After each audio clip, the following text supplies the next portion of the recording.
If you have ongoing exposure to controlling people, it's a virtual certainty that you're going to experience blurry boundaries, which is why I've created the extensive online course called This Is Me, Establishing Boundaries with the Controllers in Your Life.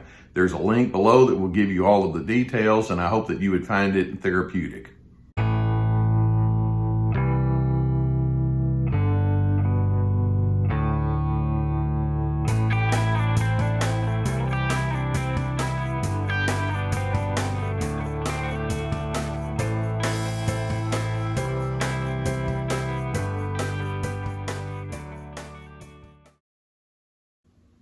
It's certainly no secret to say that narcissists have a great deal of difficulty managing their anger. They're consumed with it typically. They already have a high need to be in control.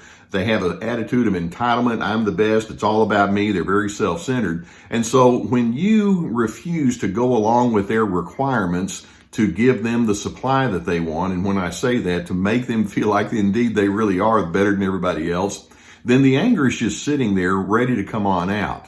And you know that when they come with their anger, it's not going to be pretty. It's going to be really ugly. And many times the anger can go straight into a rage mode. And I'm sure that there have been times when you've been exposed to some yelling and cursing and harshness, whether it's at work or inside your marriage or family situations or even in social circumstances or organizations.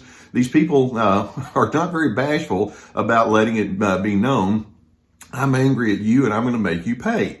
Now, when you are exposed to this kind of treatment on an ongoing basis, or you just know that this is something that they're going to come at you with, then typically there are one of two things that begin happening within you. One is you can return ugly anger back to them just as they're giving it to you, and before you know it, you're entangled in this really nasty kind of scheme with them, and you're both over there in the emotional ditch. Or another typical response is you can just pull back so far and you can suppress, thinking, I don't want to wake the beast over there, and you become a shell of yourself. Either way, it's not good. Now, it's so important for you to know what's going on inside that narcissist when they go into that rage mode. Let's keep in mind first and foremost that anger is a secondary emotion. And when I say secondary, it's a manifestation of other issues that are actually more primary, that are down on the inside of themselves. And frankly, there are a multitude of issues that they are not coming to terms with. For example, when an individual is angry, you can see that it's tied to their unresolved need for significance. In other words, the anger is secondary for their craving for significance. I want to be a somebody. I want to be known as somebody whose word matters and whose opinion is the best. And they just can't stand it if somebody doesn't give them that significance that they don't fully have on the inside. The anger is also secondary to their deeply embedded insecurity. Am I okay? Did I look right? Did I sound right? Am I making good sense? Do you think that I'm a terrific person? In addition, it's secondary, the anger, to their entitlement attitudes. You don't get angry when you have a sense that says, there's a lot of give and take in the world and I can live with that. No, narcissists don't think that way. They think, no, the world owes me and you owe me, and you're supposed to do A, B, and C the way that I say it ought to be, and they have a strong agenda, and the anger is secondary to the fact that they have not come to terms with their own attitudes of entitlement. In addition, anger, their rage is a secondary to their fear. They don't trust people. Now, this is one where most narcissists, and especially the malignant narcissists, they'll just shake their head and say, nah, that's not true. I don't have fear. And the answer is, sure you do. You have lots of it. Just watch how defensive they are. They're afraid of being deemed as irrelevant. They're afraid of being invalidated or being, a nobody and not heard. They have lots of fears. And when their fears are there, then it triggers the anger.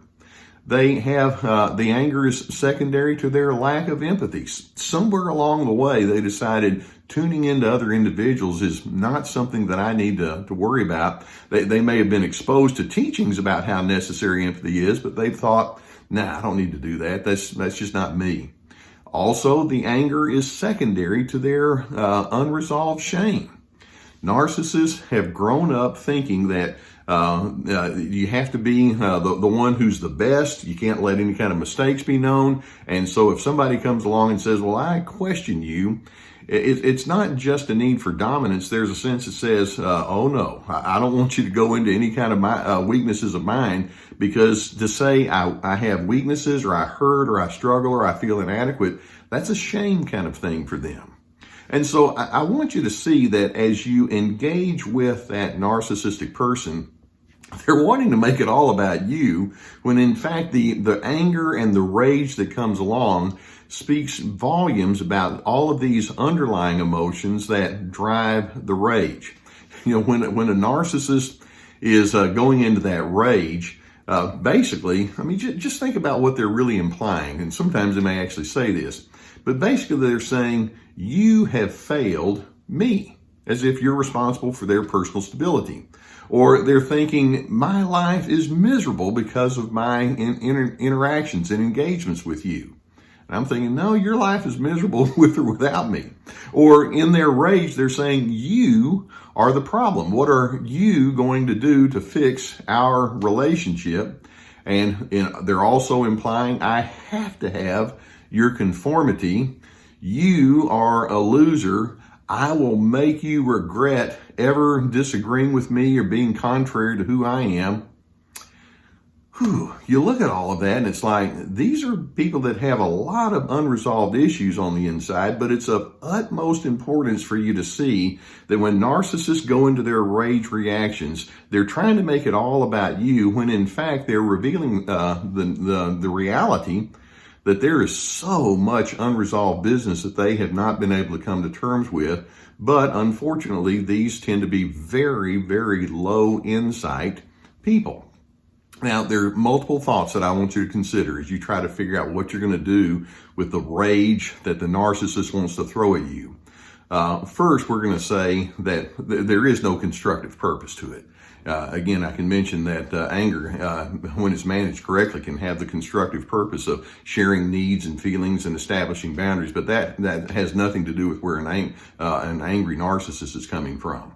Also, the concept of respect is just completely lost on them. They are not going to be respectful, and any kind of hope that you have that they would be, you might as well let go of that. Inevitably, they have such a low ability to reason with you regarding emotional issues and personal matters. Somewhere along the way, they decided, even if they were exposed to teachings about the necessity for that, they decided, no, I don't find that to be necessary. I don't find that to be good or reasonable. I'm not good at getting into the personal dimension, so they don't. They just rage as a matter of covering up all of that.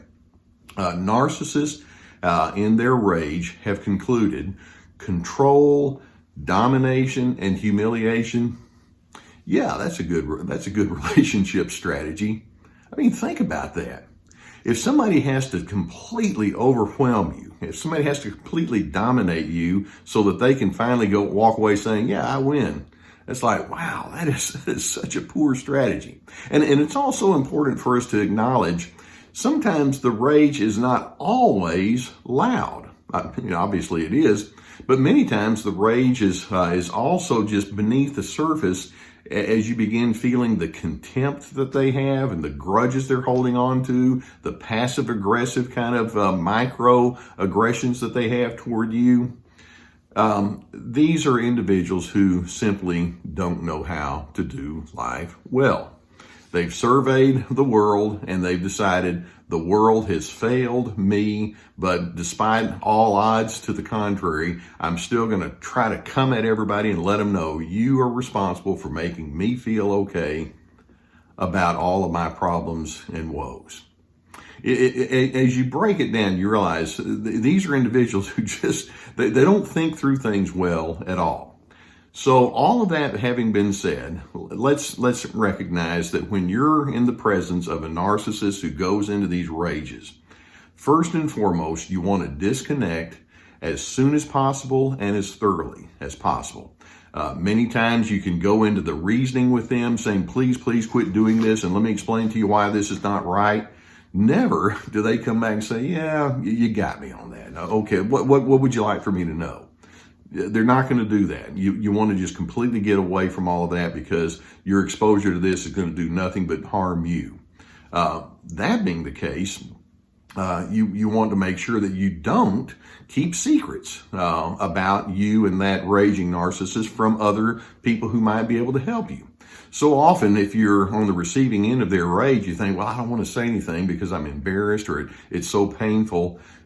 Say something, whether it's to a family member or to a friend or to HR at work or a therapist. You want to get it out there and you want to speak, because it helps so much to be validated by someone that says, I hear you, you're making good sense, I can understand why you feel as you do. Don't keep the rage and all of the hurt that goes with it secretive. Instead, recognize nobody is going to take care of you better than you will take care of you. And instead of going into the battle for control and the battle for supremacy with that raging narcissist, I'm hoping you can say, you know what, you are what you are. And given the fact that this is going to probably repeat itself, I can't afford to continue having exposure to this. I'm going to pull way back. I'm going to take my cues from you, in the sense that I'm going to say, okay, you don't know how to do relationships well. Clearly, you're not pleased with me. I get it. And I'm going to make my decisions accordingly. Practice self-care and recognize when a narcissist goes into that rage. Like I say, the rage is secondary to so many other issues that they're not coming to terms with. And the rage is not going to go away until they are willing to say, I'm willing to take that hard inner look. So I know it's difficult, but look at the rage as being a cue that says it's time for me to step up my game and have my boundaries, my consequences, my stipulations. I'm taking care of me. I'm on Team Healthy. And I hope that videos such as this give you some good insight into what you're looking at and what you're dealing with. If you haven't already done so, I would encourage you to hit that subscribe button and the notification bell, and we'll keep more videos coming your way.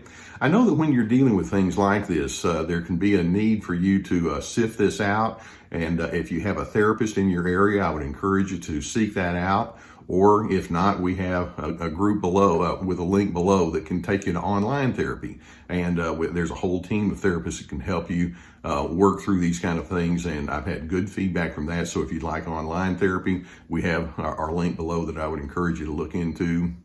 In addition, I've put together courses, and these are extensive courses with multiple videos and teachings and personal reflections questions. This is me. It's all about establishing boundaries and free to be about finding yourself despite the controllers in your life. Look into those, as well as my books and other resources.